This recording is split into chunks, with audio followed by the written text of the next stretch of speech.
Formation paradox. Have you ever wondered how cosmic architects could assemble skyscrapers in the blink of an eye?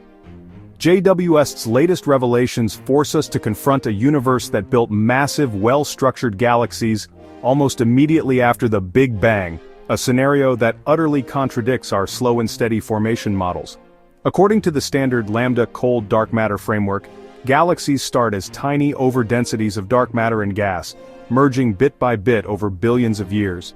Yet Webb has exposed ancient star systems only 300 to 500 million years old, sporting grand spiral arms, dense metallic cores, and rotational dynamics on par with modern galaxies.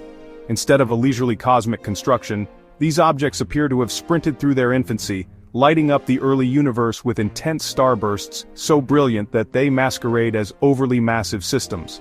Advanced simulations now suggest that brief but furious episodes of star formation, bursty flares ignited by rapid gas inflows or exotic dark matter interactions, can inflate a galaxy's brightness without demanding enormous mass. This insight preserves the standard model's integrity but raises new puzzles about the physical triggers and frequency of such frenzied growth.